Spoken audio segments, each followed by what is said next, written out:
So starting over, Maricruz, episode 3 of the Abundance2 Give podcast. I'll let you take it away. All right. Welcome to the show, everybody. Today's podcast is going to be super fun because Justin just got back from EXP Realty's conference down in Cabo. Woo-hoo! And he's going to let us know everything, all the golden little nuggets he brought back with him for us. There you go. So all the big players were down there. It was great. A lot of fun. A few days. I came back a few days earlier. It's still going on for a few more days. Okay. But look, all brokerages have their conferences. Everybody goes to them. The agents get rah-rah, and you learn some things here and there, some tidbits, and you meet a lot of people, and that's all great. But I think what people are starting to see, as in the beginning, even myself, you don't know about EXP, and then you learn about it, and you dig in a little bit, and then you hear more, and you dig in a little bit, and then the more you hear, you're like, oh, wow, okay. And then you see it come to fruition, you're like, oh, like that's legit. Mm-hmm. And then you realize what's going on. And what's funny is even with COVID, which kind of spurred this whole virtual, work from home everywhere in the world, blah, blah, blah. I mean, EXP was legitimately set up for that day one. 100%. And then now they talk about all these metaverses, right? Mm-hmm. EXP is legitimately the first metaverse that people can drop in with your avatar, go around all these worlds, see things, feel things, go to departments and stores and buy stuff and interact with other agents, have meetings in there. It has its own metaverse. Like, it is the first one before all these other guys start popping up this last year that everybody's talking about. Yeah. So it's super interesting. They're way cutting edge. And now what we learned down there is they're heavily involved in the crypto space. Okay. NFTs. So and that's going to be coming in. So just get ready because Glenn Sanford, who's the CEO, founder, this guy is very forward thinking, hence, what EXP did. But now with the crypto space and the NFTs that everybody's getting into and then holding on to this metaverse as the initial one, a lot of cool things coming into play. Yeah. Yeah. The guy's a genius. He used to, before he was in real estate, he actually did coding for, I don't remember if he built websites. Yeah. Like he was just a normal website builder in like 2009, 10. Yep. He was talking about it on stage when he was down there. And then it progressed into a brokerage during the financial crisis and then kind of grew from there. And then they looked at all the different models, whether that's KW and all of them, Remax, Sotheby's, boom, boom, boom, boom. And he says, he lined them all out on the table is how he explained it. He says, how do we figure out a way to build a model that whoops all their asses? Yep. And then one by one, put it in place and then came up with this, which is, it's technically an fully blown equity agent owned company, virtual brokerage that does have some brick and mortar and blah, blah, blah. But they just had one of their biggest quarters in history, which is it's all over the news on Inman and so forth. And now they're competing directly with Compass on volume and share and unit counts and all these other things. So, yeah, it's so well thought out. Just going back to Success Magazine. He bought them out and he's so about personal development and growth. Right. And then the metaverse and then the workplace where it's that Facebook page where all of us EXP realtors meet up and just share, referrals or whatever it is. Right. And the guys just branched out in so many different ways where it's like, it's hard not to be excited to be a part of EXP. Like they say you're drinking the Kool-Aid, like I'm drinking the Kool-Aid 100%. Yeah. And you never try and kind of pitch it or talk about it, but then you see it for yourself and you see how other people can benefit from it and the lives that it's changing, legitimately changing and allowing agents to really get out of that hamster wheel that we're all in every day. Yep. Hustling and bustling and slinging houses and get into other forms of revenue, other forms of growth. That's well beyond just, hey, I'm going to go sell houses till I'm 70 and then I'm dead and I have nothing to show for it. It's allowing people to get the hell out, use their license as a catalyst to grow, right? Between the different equity shares and rev shares and different models that they have involved. I always ask people when they have any interest, I said, well, great. Well, when I was at, say, Sotheby's or some of the other companies, I had one form of revenue. I sold homes, I got a cut, made a commission, next one, hamster wheel. Right. And so with EXP, same thing. But then now you're adding the equity stock shares. Now you're adding the revenue share model. Those 3 revenue shares is why it makes it so exciting. And nobody's been able to kind of copy, paste, and repeat that yet. And it's not even something that you have to pitch. The fact that we have that in place for us is great. And I think that we get somewhat of a bad rap because we have that the agent attraction portion part of it. What's the word I'm looking for here? The recruiting part of it. Well, yeah, it's agent. Yeah, it's not even that. Look, you're not recruiting anybody. Right. Period. All you're doing is saying, look, you're not happy where you're at. You told me that. Are you looking at other places? Great. Why don't you look at this? And if they happen to sign up, don't you think you deserve as an agent? You introduced them to get paid on all their deals in perpetuity. 100%. Rev share, not profit. Top comes off the top. Rev share. So the big difference, because profit doesn't exist in residential sales. All these brokerages that are broke, Coldwell Banker, they're all losing money. They're all losing money, millions. Coldwell Banker, Berkshire Hathaway, Compass. Okay, all of them are literally running in the red. All of them. And so there's no profit to share. Right. So when these companies say, oh, you're going to get all these profit. No, you're not going to get squat because there's nothing to share. I said, take it off the top. Give me a referral fee. Because that's essentially what it is. Right? Yeah. You're going to get paid referral fees in perpetuity on any agents that happen to get introduced to the company. Yeah. And you're not recruiting squat. You're just saying, look, you want to move. Right. Join and I'll just sponsor you in it. And away we go. Right. But anybody who is in a different brokerage will see it that way. That's the way that we're portraying it. Until the light bulb goes on. Exactly. And then they actually see it and they're like, holy. It makes sense. It makes a lot of sense. Yeah. It's a really smart model. And I just feel like it, because we get this rap, it's kind of like, oh, well, people don't, they don't really want to kind of look into it. Also the metaverse, they're like, it's kind of weird. There's no office spaces.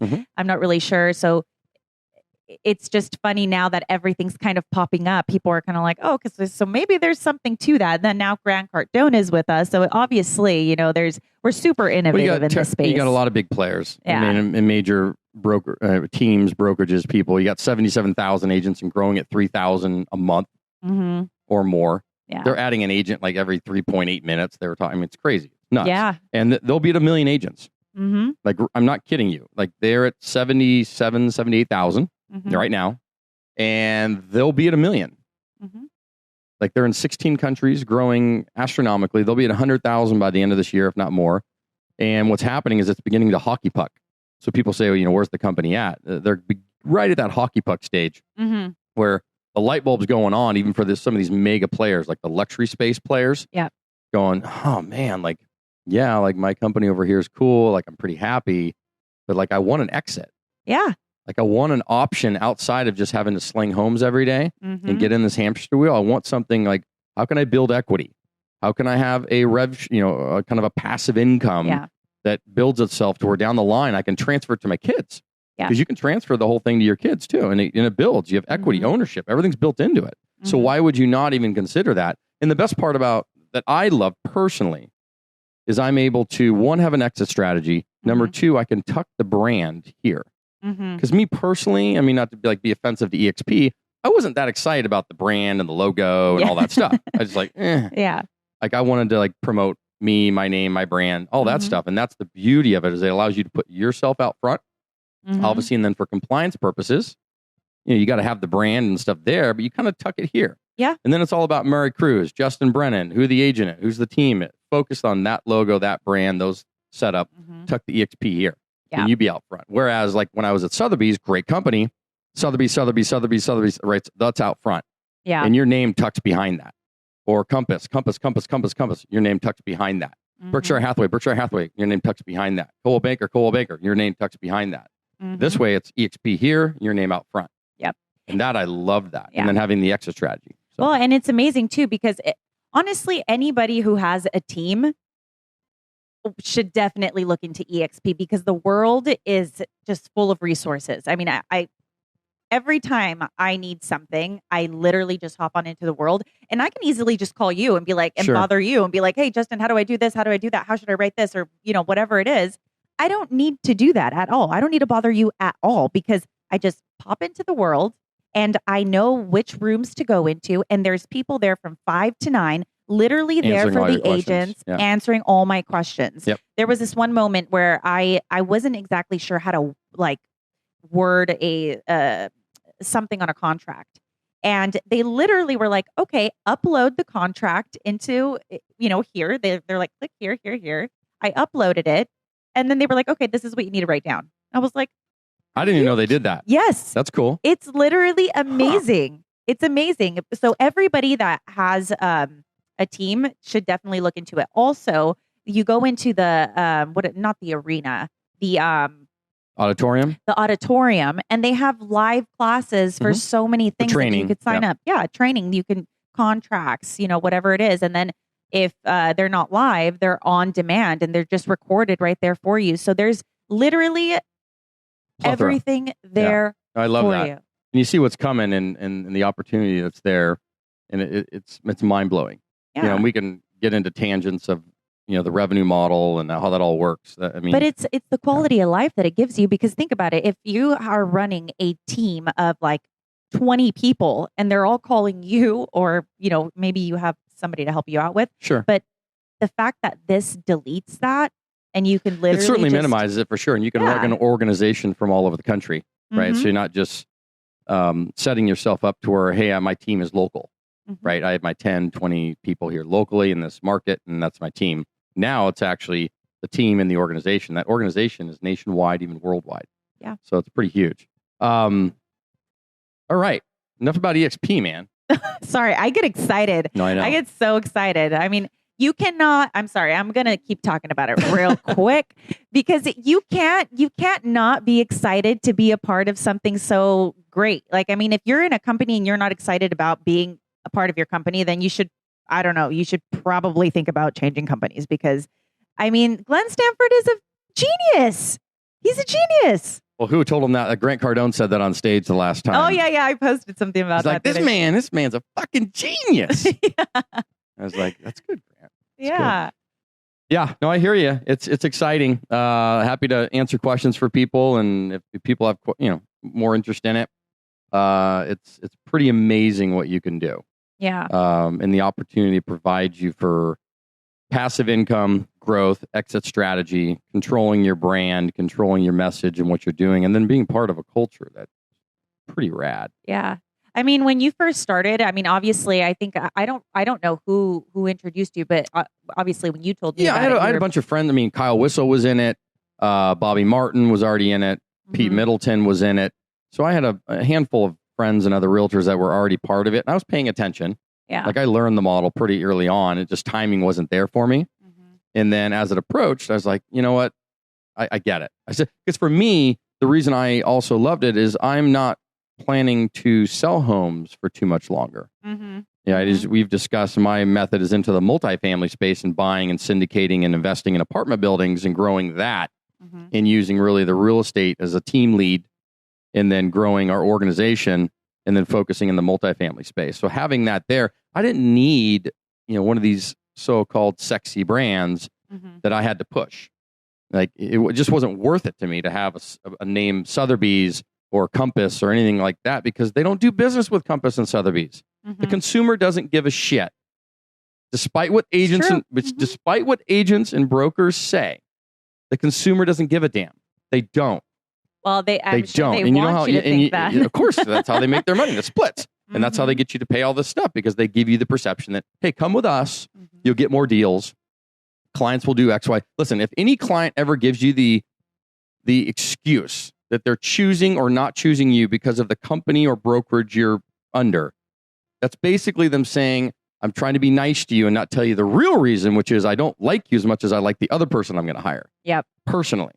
And so I'm going to use this as a scapegoat because, it's easy. I don't have to really tell you that you're not as good as this person, or I don't like you as much as this person. I'm going to use your company as an excuse. Right. That's the truth. Right. So they just won't tell you that, right? They want to tell you something else. Yeah. You got to sell yourself. Yeah. People do business with you. They don't do business with your brokerage. Despite that. And you can take any big agent that's on with a major brokerage, take them off of that brokerage, because now their brand is established. Them individually are established. They could go literally on their own, and the consumer wouldn't know. Like, unless you made some major announcement, if you literally just went on your own and kept doing, some of the things that some of these big agents, they wouldn't know. They'd be like, you're same thing. I just, like, you're not talking about your brokerage anymore, but it's you. Like, I'm doing business with you. Yeah. So that's what people need to get out of their mind of, I need this company, I need this brokerage. They're doing so much for me. No, they're really not. Like they're giving you a great facade, maybe a little corner office that makes you feel good. Yeah. But in reality, sorry. Yeah. And people know that. Yeah. They know it intuitively. Yeah. And you start figuring it out also I think all realtors will go into like, a few different brokerage companies and then finally find the one that they like. Sure. In the team environments, right? Because what's happening in the industry as technology and systems and operations come into it more, most of these big companies, whether it's Redfin or Zillow or all, they're all trying to pull the value of the agent away from the consumer. And you're seeing it, right? Most consumers see homes before you and I as agents can find it for them. And they're actually sending you the properties. Yeah. Right? So true. Because it's instantaneous. The data is available so that no longer is the realtor there to find the properties for the buyer. So we need to educate the buyers in this process too, because you don't want them thinking you're not working. No, you're working very hard. The difference is you're there to ensure that they don't get into a money pit. Right. You're there to get them in and negotiate the deals, the best terms, the operations, systems, transactions, get them through it, be there as a hand holder, answer all the details and the chaos that's going to go on before, during, and after the escrow. That's where the value is at. It's not in finding the home and opening up a lockbox anymore. Right. Anybody can do that. Any system can do it. And these online portals are making it less and less viable for a buyer's agent to exist in the market. And it's going to continue. You wait. Watch for the market to tank. Okay, because Zillow and Redfin, all these guys are setting it up right now. These guys are very, very smart. All the systems, operations. Wait for the market to tank. Watch what happens to, first of all, half the agents will leave the industry. The ones that are left, if there's buyer's agents left, right, they're going to be on mega teams. The mega team is going to basically hand a buyer's agent to a consumer because all the leads are coming through the listings now, right? And then they're going to say, okay, you want representation for legal, so we don't have dual agency and all this other stuff. Great. Here's a buyer's agent, part of the team. You'll be represented. We'll have an arm's length kind of, but it's going to run through the team, the mega teams and the brokerages. Yeah. And Makes sense. I'm telling you, you're going to see a squeeze on the professional fees, which we're seeing. The buyer's agent will get squeezed out financially because it's going to go from that traditional 2.5% to 2% to 1.5% to 1%. At the end of the day, they won't even show up anymore, right? Because it's going to all the listing brokerage. It'll be 3% commissions. No different than they do in 90% of the markets in the world. You go to Australia, any other market, there's only 2 or 3 countries in the world that have buyer's agents. The U.S. is one of them. And it's going to get removed. I'm telling 100%. You, it's going to go bye-bye. That's been, since the pandemic, that's been something that's and you're going to see that buyer's agent they're already doing it by, hey, I don't need you as much. And then they're going to pull it out financially and squeeze the professional fees on the co-brokering. Yeah. And then you'll see them come out more and you'll have mega teams and operations running the show. And you'll need to be part of these conglomerates. And they'll be less valuable. And the listing agents will survive. And the mega teams will survive. And I think the buyer's agents will get whittled out. I do.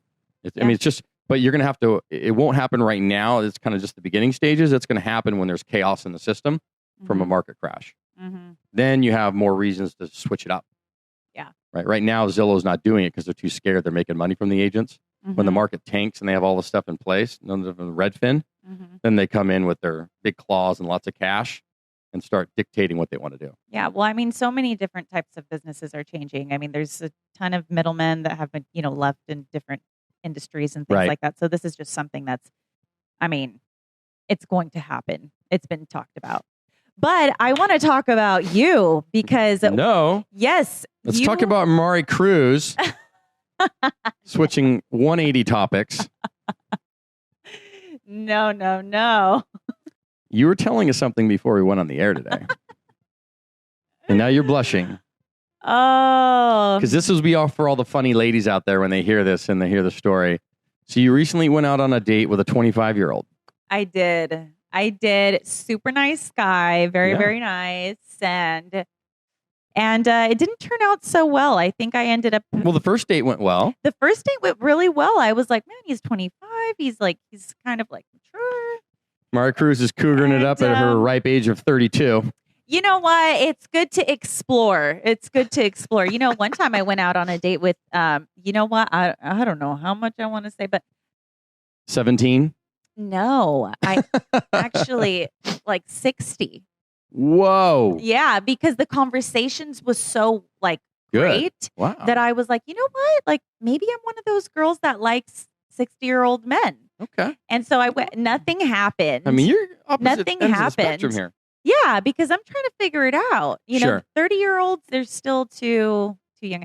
Anyways, we're talking about real estate here. Okay. Not this real estate, but like, you know. We digress. I thought, but that was a pretty hilarious intro before we came on the air. I was going to put you on the spot.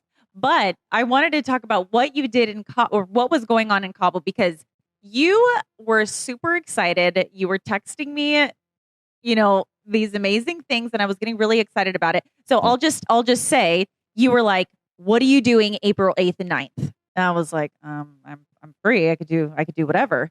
You're like, all right, we're going to this multifamily, you know, summit in Las Vegas. It's booked, it's done, and then sign up for this one. And I was like, holy, somebody get him another margarita. Like, what's happening? Well, no, yeah, because obviously the multifamily thing, I had the opportunity to get into this thing. Have you ever heard the saying success by association? Yes. Success by association, meaning it's kind of like pay to play. Mm-hmm. So you pay to get into rooms with people, basically. Yeah. And that could be through their coaching programs, through maybe a conference, through whatever. It's pay to play, because that surrounding could do things for you. Yes. And I was like, wow, what a great content then for the podcast as well, to be able to go to this multifamily type event in Las Vegas next month in April. And then the people that we're getting to meet, not only like sit there in a conference and meet and see them on stage, but we're going back door having dinner with them. Oh my gosh. Or their green rooms and all this other stuff. So if you're familiar with Eric Thomas, I love him. The motivational speaker guy who, if you saw his videos, I wish we could throw some stuff up, you'd know. You'd be like, oh, damn, that guy? He's amazing. I throw him on when I'm at the gym working out, and I'm like, yeah. Yeah. And then Ed Milet. Yes. You're familiar with Ed Milet? Yep. He's one of the biggest motivational speakers in the world right now. There'll be a bunch of multifamily, big name players there. I don't know if Grant Cardone's going to be there. I hope he does. That'd be cool. Yeah, that would be really cool. But yeah, it's going to be an incredible event. And I said, you know what? F it. This is going to be success by association, and getting a chance to meet and greet and shake hands with these folks and get kind of in the back door to get to know them personally. I'm so beyond just the stage. But what were you doing when you got trigger happy? Because something tickled your fancy, and you were like feeling good. It was more than just a margarita. they get all the What motivation. was it? They get all the motivational speakers up on stage, and they get you thinking about your life and all these other things. And you're like, shit, okay, I need to step it up, right? Or you can do some other things. Yeah. And I was like on the fence of doing that multifamily thing and doing the other things. And I said, no, it's going to happen, because it's it's not cheap. Yeah. I was like, fuck it. We're doing it. I'm doing it. And then we'll use it for the podcast, and it'll be amazing. So was the whole thought behind it. Yeah. And it was perfect timing, because I had been researching. I told you every quarter I want to go somewhere where I want to potentially invest. And so I was like trying to figure out what trip I was going to take. And then you came up with this, and I was like, done, sold, let's go. See, everything happens for a reason. There are no accidents. Yeah. That's what I say. So I'm super excited. I'm super excited to meet Eric Thomas and Ed Milet. But Eric Thomas, you guys, unbelievable. Yeah. And then the Build Conference is an EXP event in August out in Dallas, Texas, and they team up with Tony Robbins, and you get a chance to go to that one. And I saw everybody there last year at this EXP Tony Robbins combo deal, and they just couldn't stop raving about it. So I'm like, I'm not going to miss it this year. Yeah. So that's in August. Yeah, I missed that one too. And I think that's like another thing that I feel like sets us apart as well. Yes, I'm talking about EXP Realty again. Sorry. Is the fact that they bring in so much self-development, so much. Well, they own the magazine, right? That was a big piece of it, was Success Magazine. And because they get it. What they're trying to do, so people get this from a higher level perspective, is simply put, EXP takes 50% of every dollar they bring in, and they pay it back to all of the agents. Right? Yeah. So that's how they do it. So from the rev share and all, it's off the top. 50% of every company dollar that comes in gets paid out to the agents in the form of the revenue share model. Right? The other 50% goes to pay their bills, operate the company, stay great and make money and profit, blah, blah, blah. But that's how they're basically doing it. And, rather than some other models that are out there that just don't really, they're very archaic, So that's what's going on from a higher level and what they're doing to really help change lives of people. Literally lives. Yeah. That invest in that concept. But that's I know talking about it so much, maybe it sounds like, we're trying to get attention, but it goes back to the financial literacy portion of everything, because the thing is that he built it with like the retirement plan for Correct. The agent in mind. That's right. Like that was the 100% thing that he was like, how could I do this to where like they have something else to look forward to and have that exit strategy. That's right. And so I think it's a super important thing to talk about, because now you look at, because of like the whole revenue thing and how we do all of that, you look at Krista Mayshore and Team GoGo. Now, because of EXP and the model, now they went on to like ClickFunnels, and they're part of like the 2 Comma Club, and they're selling they just millions decided that they wanted online. Yeah, they wanted to do coaching and right, but if coaching and all that. Right, yeah. But if they weren't with EXP, would their lives go that way? I don't know. That's a good question. I don't think they would have been motivated to talk to people and introduce people that may already be in the process of being kind of burnt out. Right. And other agents who are, because that's typically the move that we all go through. If you're burnt out at a brokerage, or you're tired of, say, management, or you're frustrated with the lack of support or things like that, is typically when an agent, I know that's how I moved. Right. When you get frustrated with some aspect of that, and you're kind of burnt out and looking for, hey, look, I love the residential sales business, but how do I set something up to where I can sell homes, use it as a catalyst? Yes, I get stock equity ownership. Awesome. But then where's the retirement plan? Other than me, say, investing for myself, what's another method I can grow revenue? And that's where those models come in place. And it's the only brokerage that has it. And if people want to learn about it, great. I mean, get in touch with us. We'll be happy to share it with you. And then make a choice for yourself. And it's all timing for people. It's just a matter of timing. And it was said at this conference that was like the zinger one-liner. They're all coming. They're all coming. It's just a simpler matter of time. They're all coming. So if you're listening to this and you're with some other firm and you're going, I ain't fucking coming. No, you were fucking coming. I guaranteed you're fucking coming. Excuse my language, but you are absolutely coming. It's simply a matter of time. But what if they love their brokerage and the brand? Great. Then what's going to happen is you will love your brokerage until financially it doesn't make sense to love your brokerage. And trust me, you're all fucking coming. You're all coming. And that's the problem. Sometimes people, like, you get so stuck in the identity of the brokerage company that you're like, I can't move. Like I've branded my whole life around this, but it's like, well, it's like staying in an abusive relationship. No. They're not keeping track of your they're not taking care of. You're renting your business. When you were with these other companies, you were literally renting your business.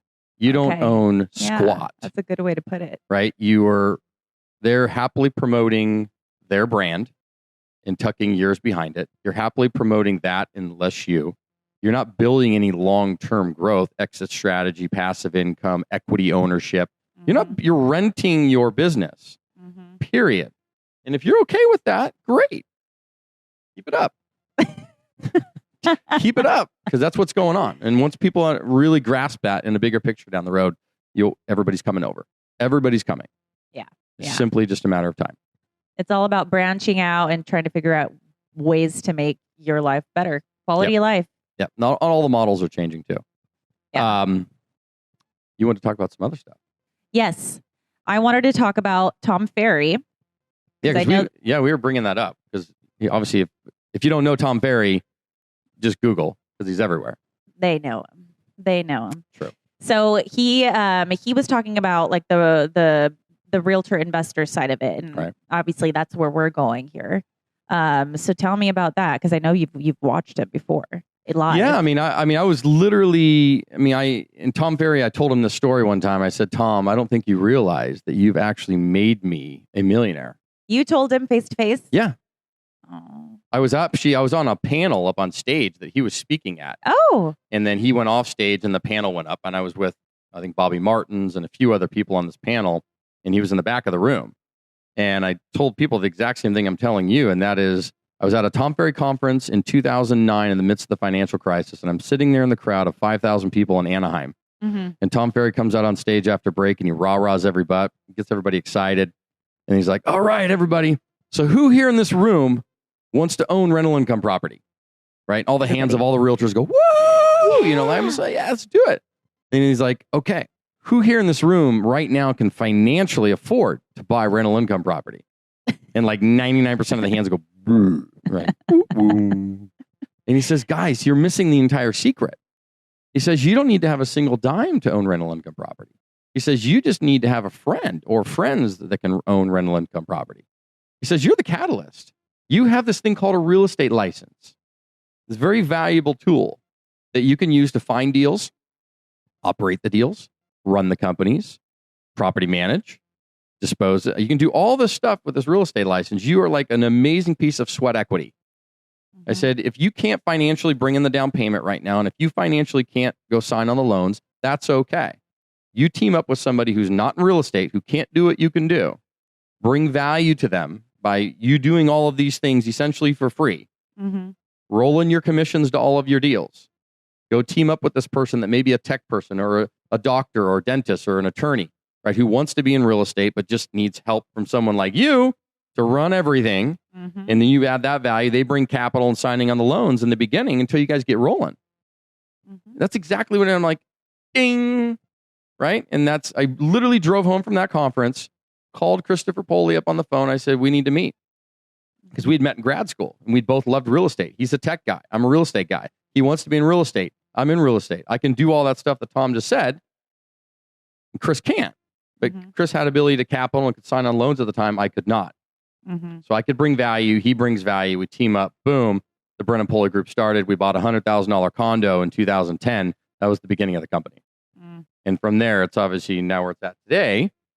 But that is what started it. And it was all due to the light bulb that went off at a Tom Ferry conference of how to be a realtor investor. And so that is where we talk about things. How can we train other realtors who are in the hamster wheel right now today to learn how to be an investor as well and use their license as a catalyst to go help other people buy, sell, and invest, but then do it for yourself and rise up the totem pole. Because as a realtor, you're one step below the top of the totem pole. You're person in between the principals, meaning buyer and seller. Right. And you're the transactor in between them. That's a great place to be, but the best place to be is the principal. Own the property, sell the property, buy the property, be the principal in between there, because that's where the money's really made. The transactions are nice, but that doesn't get you the financial freedom. That just gets you in a hamster wheel. But then later in life, you're like, like a one. So then what do you think is like the main, because obviously everybody in real estate is like, oh, like one day I want to be an investor. I want to have my own property. But so few of us actually do it. So what do you think it is? Do you think it's the lack of education? Do you think it's the lack of funds? Where do you think it's like money habits? Because we make a lot of money. But we're not getting to the investor side. Correct. And I think it's a couple things. I think bad money habits for a lot of people, they don't budget correctly. So I was told early on in my career from a big time agent by the name of Bob Wolf with Harcourts International, your all-in business expenses should run about 19% of your gross. Period. So when you run your budgets, and that includes car, marketing, like all the stuff you throw into your P&L, should never exceed about 19% of your gross dollar. And keep it there. So I built out my own personal budgets, right? Because you got personal and business expenses, right? Personal and then business expenses. And the business side of it shouldn't exceed 19%. So that way you're taking home and then you start building things out. So bad money management is number one. Number two, I don't think realtors know how to underwrite a property. Right. So the education side is there and they see an asset and they're like, okay, that's cool. But like even talking with Kevin, and I've been helping Kevin underwrite some deals, and we've been talking and meeting and going through things on how to properly underwrite a rental income property. And start with a simple, maybe 2 to 4 unit deal and look at it from that aspect. And then you can grow into more sophisticated properties. But learning how to properly underwrite a deal is really, really, really key. So that's that one. And then I think lastly, I think they're scared. Well, yeah. I think they're scared. They're scared to take the leap. right? But it's sad if you're sitting there advising all of your clients to do it and you're not willing to take that leap because you're worried about the money side. That's the thing is you're making all this money from a gross GCI, as they call it, but you're spending it so fast because you're having to spend it to market yourself, put yourself out there, do all these things, be this famous realtor all over the place, and you're spending money like it's going like white on rice. Yeah. But then you have nothing to really show for it, other than you were famous on Facebook, you sold a bunch of houses, you made a couple million in GCI, but like, how are you getting out? Yeah. How are you getting out of residential sales? It's not a matter of, because you're not going to, trust me, you're 30, maybe 40, and you got some energy right now to do it. I mean, you start hitting that 50, 60 thing, trying to hustle like that is hard. Yeah. To keep that up continually at the level we do as an agent, really hard to do long term. Yeah. And that's where I always tell people, you need to plan an exit. How are you doing it? If you're just going to sit here every day in your hamster wheel. And see, I think that's key, because the thing is that, I've been with other teams and, I've gone to different meetings and, I wasn't with, I was with different brokerages and all of that. Right. So what they really teach us is just like how to prospect, how to market, how to, just kind of how to stay alive in the business. But like underwriting, never in my life did I, see any meeting or anything like that in regards to underwriting, because most of the time, the people who are teaching them, who are up there, they know how to be good agents, right? Because another thing that Tom Ferry taught me, like how to be like the best agent ever. He's like, listen, this is the easiest and hardest business you will ever do. Real estate is the easiest and hardest business you'll ever do, because all you need to do to be great at it is go make a bunch of friends, make sure they know what you do for a living. It's the hardest business you'll ever do because you need to go make a bunch of friends and make sure they know what you do for a living. And I was like, oh my, like totally makes sense, right? Because we complicate it, but it is such a people business at the end of the day that you just need to make sure you have a lot of friends and they know what you do for a living and you constantly remind them, period. Because if they know you and they like you and they trust you and they know what you do for a living, trust me, they're calling you and you're going to go sell some houses, buy some houses, and everything's going to be great. But the next stage to that is no different than what I did. Is I sold homes basically 9 to 5, if you want to call it that. Come home, right? Get the kids, put them to dinner, spend time with the family, do all that. And then from like 7 to midnight is hustle number 2. And you're going to have to do that. Yeah. If you want to move the needle and go from residential agent to investor, you're going to have to do that. And if you're not willing to do that, then great. Be a realtor until you're 70, and that's where you're going to be, because there's no way out of it. You will stay in the hamster wheel unless you're willing to hustle like that and or not be a realtor and just get a 9 to 5. But if you want to actually make this transition, because you're working 2 commission jobs. As a realtor, 100% commissioned. The amount of energy it takes to be good at that, right? The pipeline, everything, prospecting, all of that. And then on top of that, you have to go find multifamily deals and syndicate, put that whole operation together, and you don't get paid until things go positive. 2 commission jobs. Yeah. 100% commission jobs. Yep. And it's a hustle. And that's where the personal development comes in, because you're going to start listening to a ton of Motivational Hub. You're going to be taking lots of melatonin at night. You're going to need to have a healthy diet. You're going to need to have a workout routine. You're going to need to do everything possible to keep yourself sane, calm, and the thing too is, though, I don't think we realize how much our ability to have the energy and produce at a professional level relies upon our physical well-being. Oh, yeah. Right? So because important. It's funny when, let's say I went out and had a bad week and ate a bunch of fast food and didn't really work out and didn't do anything.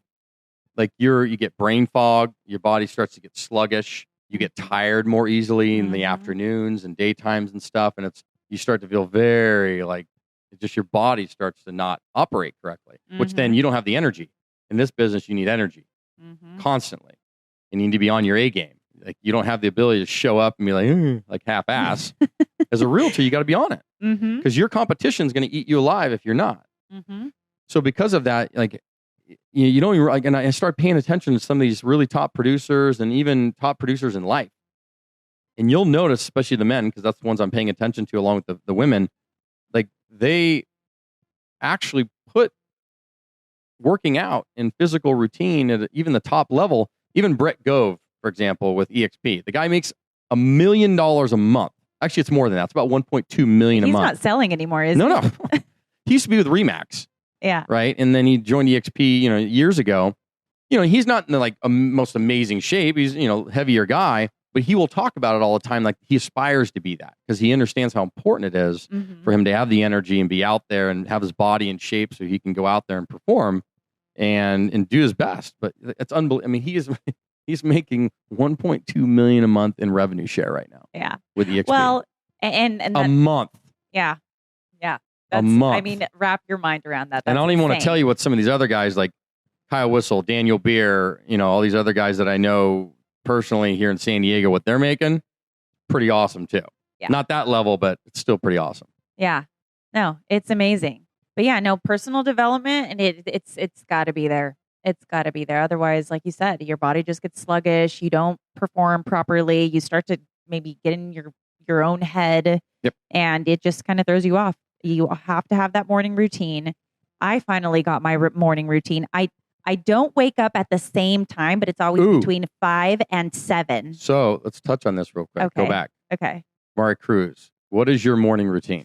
Okay, my morning routine, I make my bed and then I already have my clothes aside to, just get out the door. But before I get out the door, I take my gut health powder from Arbonne, which I just got, and it just helps with bloating. And then after that, I take I have a whole glass of water with that. Then I have my creatine, and then my energy drink, and then I go to the gym for a little while. At the gym, I'm listening to a podcast or something motivational. Sometimes I'll listen to a little bit of hip hop or whatever I'm feeling that day, just to get my spirits up. And then I come back, get ready, and I go through all of my emails. I go through whatever appointments I need to do, and then I just go out there and get it. What time do you wake up? Between 5 and 7. I need to get a nighttime routine. That's the thing. I don't have a nighttime routine. Sure. But I always wake up between 5 and 7, never later than 7. That's good. Yeah. That's good. What's yours? What's yours? I'm up at 5:15. That's when Alexa tells me to get the hell up. Is that get the hell up? Get the hell up. And I will always say 3 things I'm grateful for. That's how I start the day. Oh, I love that. Yeah. So before my feet go on the ground out of the bed, just mentally, and it could be the same things I said myself yesterday, but I will say 3 things I'm grateful for. Okay. And then I'm really working hard at this, and it's really hard. I will not look at my phone for 20 minutes. Oh, that's a hard one. Really hard. Yeah. But I'm consciously not touching it. 20 minutes, no phone. And then obviously if it's Peloton day, Peloton goes on. It's a 20-minute ride with a 10-minute meditation. Downstairs, and the phone comes on at that point. Obviously kids, everything like that, get that going. Can get a little work done in the morning, some emails out, and then in the shower, and away we go. Nice. That's typical. Okay, Yeah. so when you go to bed, where's your phone located in the house? On the dresser. Okay. On the side. Yeah. Over there. They say it's good to have it over there. There. They say it's good to have it in a separate room. I know. Which I've been sleeping with it under my pillow. Why? Yeah, why are you do doing I that? need it? You're getting under the my radio pillow? waves and all that I have stuff. no idea. Well, I do listen to, I rock myself to sleep with I don't know, whatever I want to listen to at night. But I do need to start putting I just need a night routine. I think I just need to read at night, fall asleep, and then also not touch my phone. You know what would be amazing for you, because you're not that it really matters. The female is do you have a bathtub in your? Yeah. Okay. Take an Epsom salt bath. Okay. With lavender. Oh. Why don't you take an Epsom salt? I do. With lavender? Not that routinely, but if you did it routinely, I'm sure it'd be good. Yeah. But I have done that. Absolutely. 100%. Especially if I've had a gym day and stuff. Yeah. Epsom salt baths, hot, and then the lavender. Night. Do you ever, I'm curious, are you let's have a glass of wine guy at the night or a whiskey, or you just, no, not really? I don't drink at night. Some people were like, okay, I got my stuff done, whatever. I'm going to have a little, just one glass of wine. Sometimes I'll have, this is going to sound bad, a White Claw. A White Claw? Yeah. Oh, that's terrible. Like, come on, give me a red wine or a good whiskey. Well, yeah, I know. Dude, all the guys are like, a White Claw? What flavor? Whatever's available. Whatever's available. Yeah, man, it's low calorie. True, that's true. And easy. It's not thick. I don't want a beer or anything that like makes you all with the hops and all that. Yeah, that's true. So that sometimes works and calms me down. And then I stopped taking melatonin. Okay. Because it's bad for you. Well, not bad for you, but too much is bad for you. Yeah, I don't everything like in moderation. But there's some other stuff that was on the Joe Rogan podcast. It's a combination of 3 different natural pills that will keep your body, get you asleep, keep you there, and put you in a good state. Yeah. Well, working out again, your day routine, just everything that you do you should be doing enough to tire you out by the end of the night. Sure. I mean, in a healthy way. Not. Yeah, and and the hardest thing for me is trying to stay off the. Hardest thing is to try and stay off the computers, right? Because I'm doing a lot of late night work too. Yeah. As we're setting up stuff around the country with the multifamily, doing all this stuff. So I'll be I try and get off the computer by 10 p.m. No matter what, and make that kind of the deadline date to get off, and then maybe catch a little snippet of like some news or something, but like very little of that. Yeah. And then whatever I got to do to get to bed. Yeah. Okay. So real quick, I know we wanted to talk about switching topics briefly regarding Abundance2Give. Yes. And with Grant Cardone, I said, hey, I wanted to talk about, because I watched one of his videos on YouTube where he had his marketing dude on the video. And I'm like, what is his formula? Like, what's his formula for attracting people, attracting consumers, customers, whatever he's doing? Like, he's got to have a formula. And his marketing guy got on this video and said, yeah, here's our formula. And he wrote it down. Like literally. So it's GW, right?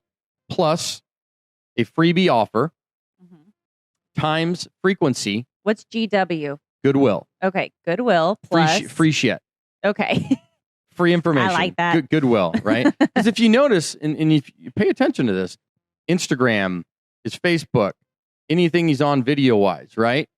All that stuff, he's on Clubhouse. And so he's just giving free information, knowledgeable information, telling people how to do some things, right? Freebie. And then he'll tee it up with a free offer. Hey, come to my free seminar on Saturday from 1 to 2, and I'll be showing you how to do X, Y, Z. And it's all free. Everything's free. Free, right? Come into the system. Create frequency with that. Then during those seminars, obviously he's giving you free information. But he's like, if you want to take it the next step further, baby, right? Come over here. Then next thing you know, here's your $9.95 course. Yeah. Right. And that's how he does it. And he does that even with multifamily. I'll teach you this. I'll teach you that. From coaching, I'll 10X this. I'll 10X that. And he's bringing you through these funnels with GW, Goodwill, plus a freebie offer times frequency equals $. And that is literally his formula. And if anybody wants to copy, paste, and repeat that, that's what you do. Yeah. So anything you want to do is, because people don't want to be sold, right? And they want value. They want information. They want to kind of come to you naturally and not by triggered force. Yeah. And you can do that by attracting them through giving information, giving value, just vomiting, freely on people, and then it comes back. And that's kind of where this whole Abundance2Give thing kind of spreads from, is we want to be value for people, give information to people freely, not asking for anything. Don't want you to pay for anything. Don't want you to do anything. Come in, get to know us, you, me, everything, and then we can help. And then sure, do we have stuff you can buy and do? Sure. But that's going to happen naturally, not by trying to coerce you through a sales force type of situation. Right. Edification is what you should be doing anytime you're trying to build relationships with anyone. Okay. And it's just the process. Like if we went on a 3-way call, for example, and we were trying to get to know another potential agent, person, whatever it is, client, and you're introducing me to them, you would edify me to basically validate me to them by a little promotion, kind of. Well, Justin's done this and this and that, or Maricruz has done this, this, and this. You edify that person, propping them up in a way to bring them forward.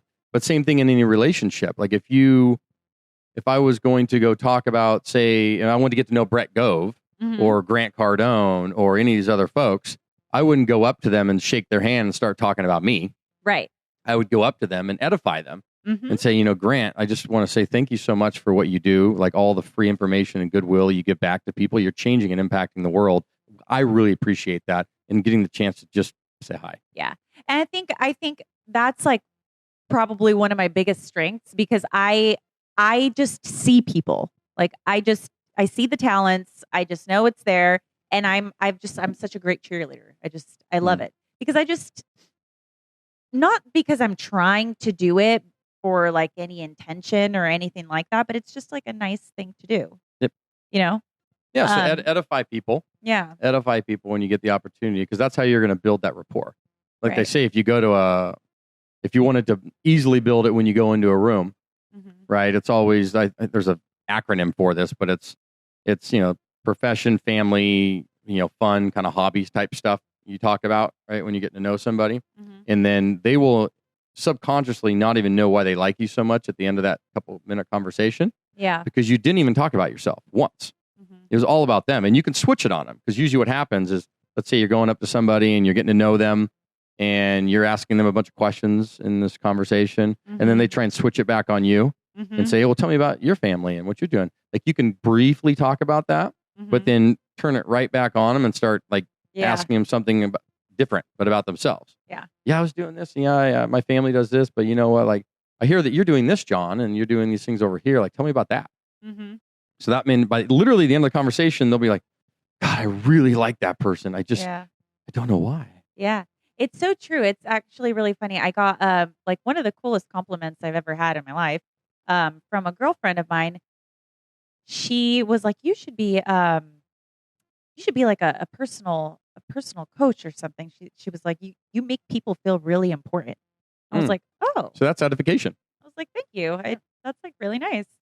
But yeah, going back to you, let's make you uncomfortable again. Before we finish this. All right. Well, that's the end of the Abundance2Give podcast today. We thank you so much for your time. No, but I told you over the phone, I'm like, you've dipped your toes in so many different areas, and you have so much knowledge when it just taking away like real estate and everything that you're doing as a profession. You're super smart when it comes to money, and money is like the main thing that everybody in this world needs, the literacy, everything about it. And you have videos, talking about it. Sure. And I think that that's what sets you apart. And I think that's why I'm so drawn to you, because I've never, being in real estate for these 2 years, I've never like seen anybody talk about it that way. And I think that's what also makes you a good investor. And just any investor should know everything that has to do with money, how it works, bonds, stocks. I mean, and you're a ball of knowledge. Well, I've listened to a lot of other people. So that's how we all get it, right? And you try and but you're trying to teach it. You're posting it. Yeah, because I want to share it. It's not so much teach. I just want to share so people can see what's really happening, especially with everything with cryptos and NFTs and the metaverse and what's coming. I mean, I don't think people fully grasp. I was reading a stat the other day. There was a good one. If people watch the Morning Brew, like the email that comes across Morning Brew, which was good. I think they said 14% of the United States is involved in crypto now. Oh, wow. Which is much higher than I originally thought. That was much less. But between ages 18 to 29, it's 43%, which makes sense. 18 to 49? Ages 18 to 43, 18 to 29, excuse me, it's 43%. Okay. And so people need to understand that all the stuff that's happening right now with the currencies and inflation and all these events, it's not an accident. And I'm not going to say it's planned, because that's not actual, but let's just say that the US dollar as we know it today will not be here in the next 5 years. I believe that. So heck, it was just on today. Finally, they admitted it. The Biden administration comes out and starts promoting the cryptos, right? It was yesterday in a speech. And then they're talking about how the US dollar is now creating the digital dollar. That didn't start today. That started in 2020. Go back and Google Forbes article in 2020, in the midst of COVID, when China launched the digital yuan, right? And then now the US, Jerome Powell had to come out, we're going to start the digital dollar to combat that. And then you have CBDCs, central bank digital coins, And there's 80 different countries creating their own CBDCs now, central bank digital coins that they can centralize and control. You have decentralized crypto, which is Bitcoin, Ethereum, all these other guys, Polkadot, Dogecoin, all these other guys. And then you have centralized digital coins that are coming out where the governments can control them. Mm-hmm. And you're going to see this move. And I don't know when it's going to happen because the U.S. is scared to death. The minute the dollar is unpegged as the world's reserve currency, like it's I don't know how that's going to look. I just know it's going to be really bad. Yeah. And I don't know if they're trying to set something like an easy off ramp for that and still maintain power, because that's the scary part is if we can't be the world's reserve currency, we can't print what we're printing right now. That's the only way we're able to do it is we're the world's reserve currency. We can print, keep printing, and nobody care, or they care, but it doesn't really, it's like an internal Ponzi scheme, right? Because we're the world's reserve currency. The minute you're not there and people don't have confidence in that fiat, like you lose power, you lose status. People don't need you as much, right? You can't go around and start dictating stuff you want to do and have this biggest power source. And China and Russia want nothing more than to depeg the U.S. dollar from the world's reserve currency status. Of course. Hence, part of the reason behind the scenes that Russia is invading Ukraine and doing some of this stuff is, yes, they want the resources of Ukraine and they believe the USSR should expand, do all these other things. And then somehow Biden and these guys think they're going to ruin Russia by shutting off all these sanctions and doing all these things from a currency standpoint. They're going around and doing crypto right now. They're going to be just fine. I mean, they're going to hurt, but they're going to be just fine. And they're backed by China secretly.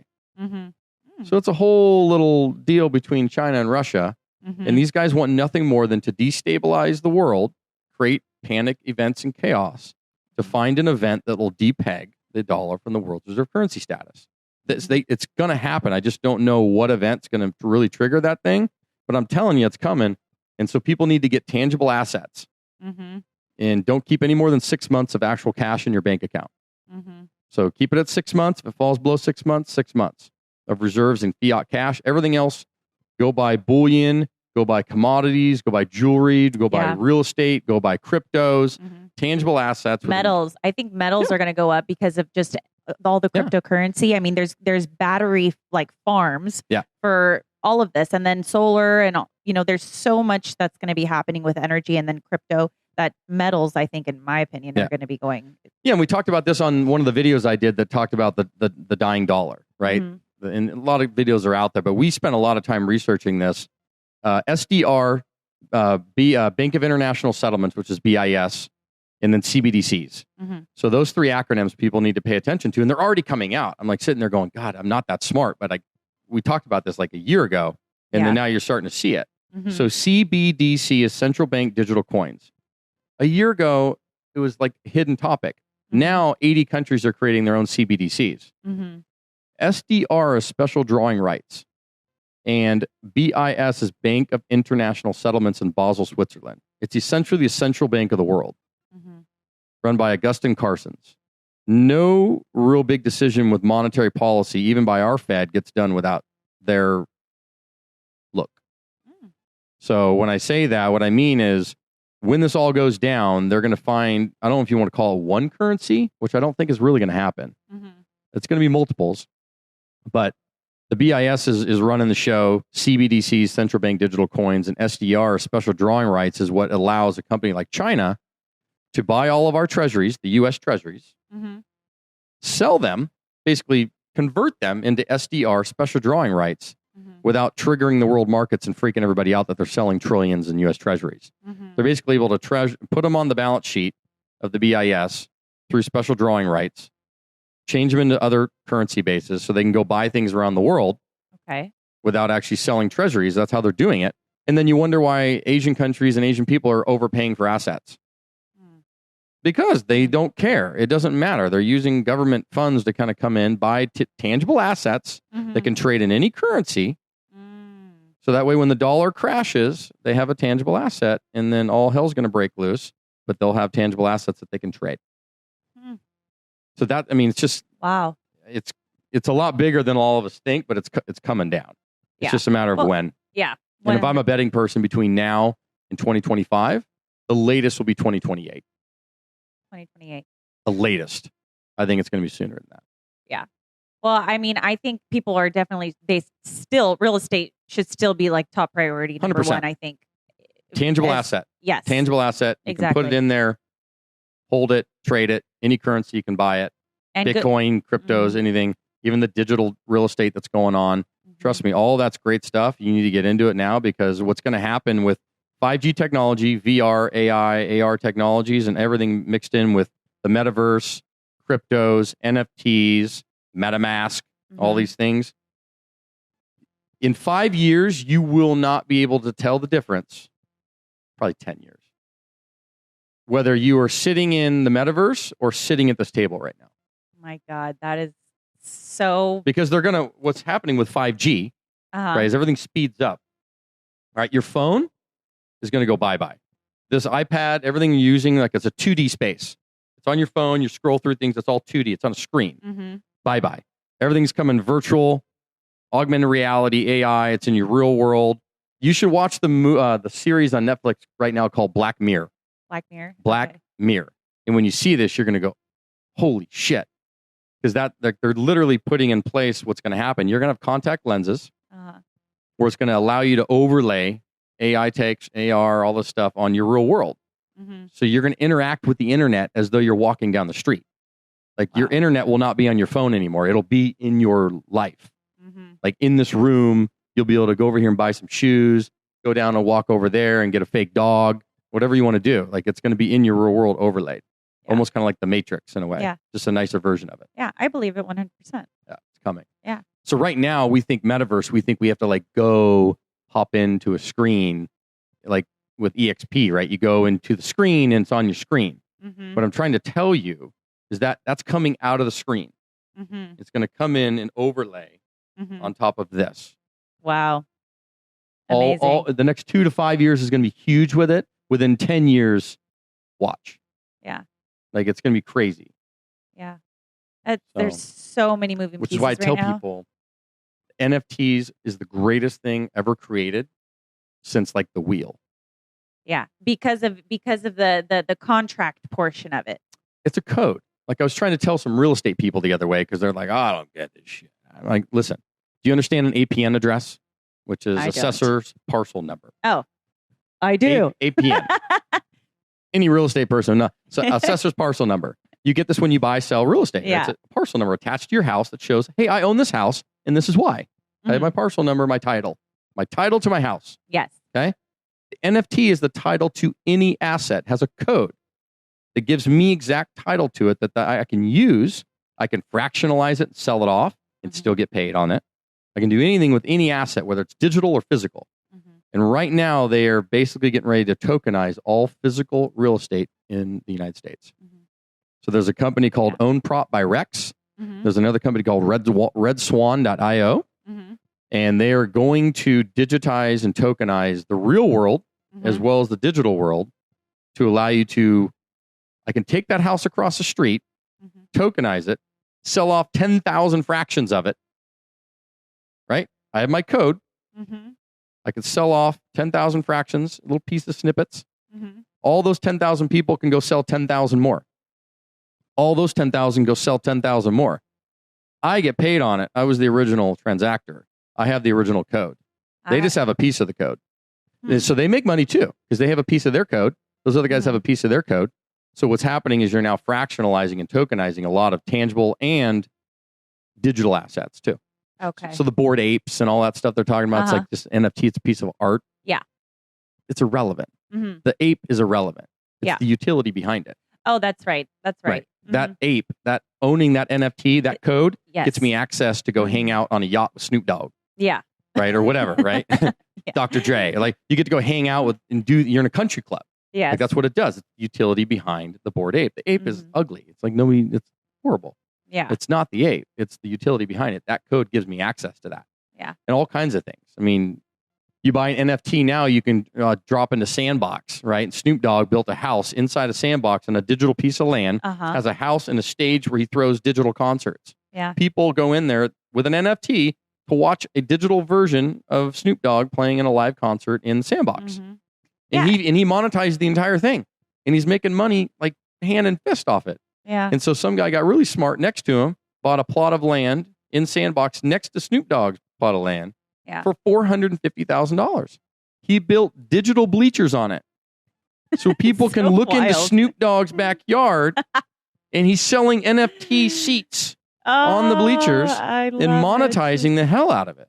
Yeah. Well, I was talking to a friend of mine who's like super into this right now too. And he was telling me about, we were talking about it because I'm like still trying to wrap my mind around it. But he was also saying how you can also lend out, this is going back to coins, but you can lend out whatever Ethereum or whatever it is that you have, and you can actually lend it out and makes a portion of money on that to whoever's playing like a specific game. I don't know. It's super hard to wrap your mind around. Yes, but NFTs even in kind of the gaming space is huge too, which I haven't gotten into too much. But just knowing that the NFT is a code that you own that then gives you title to an asset, and nobody can copy it. Sure, can somebody take a picture of it or a screenshot? Or yeah, that's true, but they don't have the original, and the original is what holds the value. It's no different than a Mona Lisa. Can I go into the Louvre and take a picture with my phone of the Mona Lisa? Yeah. But do I have the Mona Lisa on the wall? No. And why? That's the original. I will own the original, and I can show proof of it because of the NFT. That's why that's so important. And then you can fractionalize, tokenize, do all these things with these things. Artists doing music, videos, movies, they no longer need to go to Columbia Records and get a record deal anymore. Screw Columbia. They can now go take my music, NFT it, broadcast it to the world because it's NFT'd. I know how many people are streaming it. I'm getting tokened.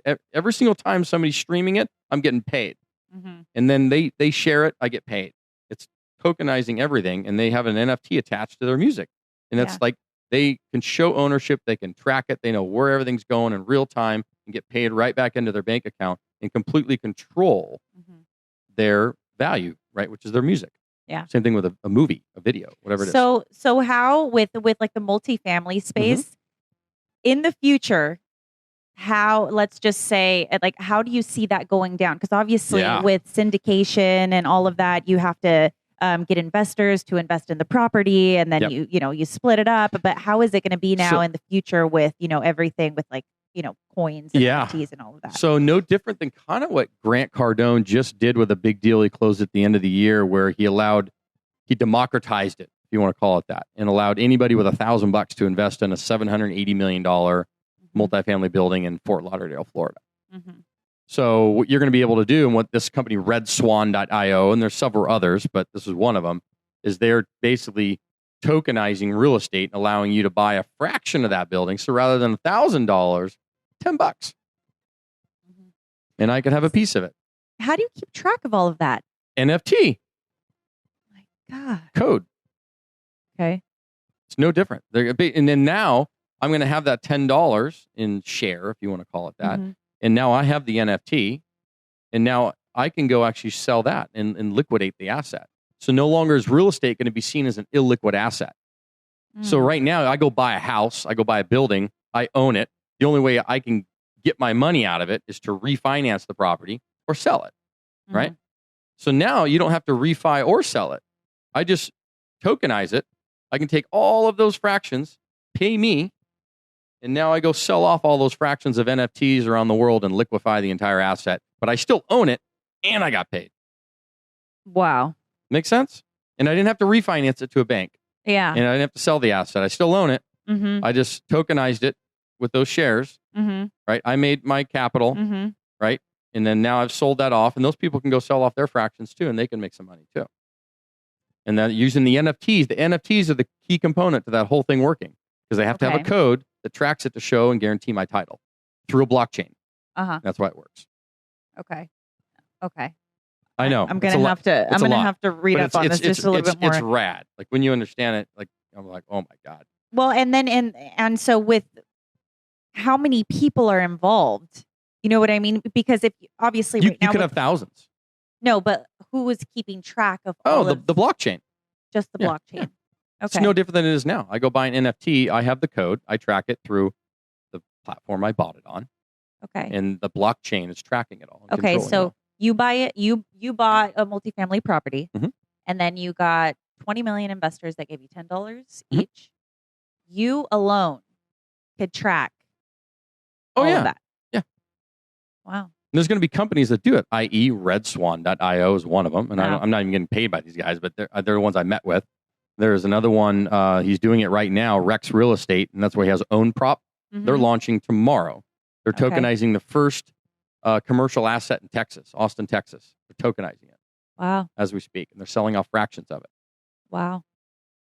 And Rex is a billionaire. Wow. And this guy knows exactly what he's doing.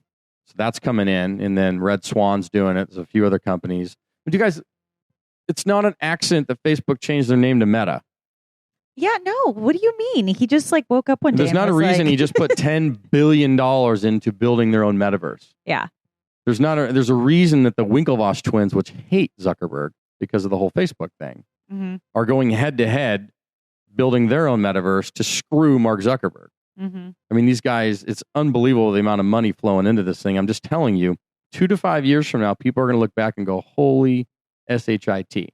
Yeah. It's no different than the conversation that people had in 2009 saying, if I came to you and I said, Maricruz, let me tell you about something. There's this thing, it's like digital. I know it sounds a little weird. It's a coin. It's Bitcoin. You're like, what the fuck? Like, right? But it's digital. I know it's gonna blow up. Just trust me. It's like 7 cents right now. It's gonna go to 20 cents. Right? You'd be like, you're crazy. Yeah. What I'm trying to tell you is the metaverse and all of that connected is going to make knowing about Bitcoin in 2009 look like a walk in the park. So that's why you got to get in. You have to understand it, learn, absorb as much as you can, and start dripping in it a little bit. We've started to drip in, right? We're buying some cryptos, bought a couple little NFTs, cheap ones, just learning about it. We're going in, we're going to buy some digital land, learn about it, get comfortable with it. Because what's going to end up happening too that people don't get is 90% of all the NFT programs that launch are completely going to fail. Yeah. They're all going to implode. Well, it's so new. Right. So you're going to have this rise, what you're having now. You'll have a crash. But there'll be 7 or 8, maybe 10, programs that last. And those are the ones, you don't know which ones they're going to be, but you want to make sure you're attached to people. Gary Vaynerchuk. Guarantee he will survive. Okay. He understands it. So I would go buy V and Friends NFTs personally because we have, and I will do it again because I know his program will be here. My NFT will be valuable through him.